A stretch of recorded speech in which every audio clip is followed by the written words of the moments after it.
in the WHO Southeast Asia region. সাবেক প্রধানমন্ত্রী শেখ হাসিনার কন্যা বিশ্ব স্বাস্থ্য সংস্থার দক্ষিণ পূর্ব এশিয়ার আঞ্চলিক পরিচালক সাইমা ওয়াজেদ পুতুলকে হু থেকে অপসারণের পক্ষে একটি পিটিশন ক্যাম্পেইন চালু করা হয়েছে। গতকাল পর্যন্ত প্রায় 2500 মানুষ সাইন করেছেন বিশ্ব স্বাস্থ্য সংস্থা থেকে পুতুলকে জরুরি অপসারণের দাবিতে খোলা পিটিশনটিতে।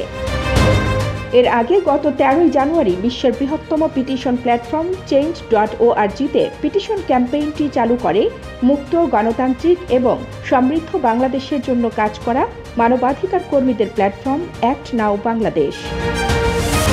পিটিশনের লিঙ্ক শেয়ার করে প্ল্যাটফর্মটি ফেসবুকে লিখেছে, দয়া করে স্বাক্ষর করুন এবং শেয়ার করুন। মানবাধিকার লঙ্ঘন এবং দুর্নীতির অভিযোগে অভিযুক্ত শাসন ব্যবস্থার অধীনে নীতিমালা সমর্থন দেওয়ার কারণে সাইমা ওয়াজেদ পুতুলকে হু থেকে অপসারণের দাবিতে যোগ দিন।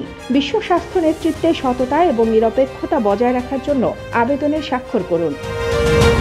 পিটিশনের কারণ বর্ণনা করে বলা হয়েছে, নিম্ন স্বাক্ষরকারীরা বিশ্ব স্বাস্থ্য সংস্থা WHOর দক্ষিণ পূর্ব এশিয়ার আঞ্চলিক পরিচালকের পদ থেকে সাইমা ওয়াজেদ পুতুলকে জরুরি পুনর্মূল্যায়ন এবং অপসারণের আহ্বান জানানো হচ্ছে। তার মা বাংলাদেশের সাবেক প্রধানমন্ত্রী শেখ হাসিনার নীতির প্রতি তার প্রকাশ্য সমর্থন নিয়ে গভীর উদ্বেগের প্রেক্ষিতে এই অনুরোধ জানানো হচ্ছে। হাসিনা মানবতা বিরোধী অপরাধের অভিযোগে অভিযুক্ত, যা হু এর নীতির সাথে স্বার্থের গভীর সংঘাত তৈরি করে।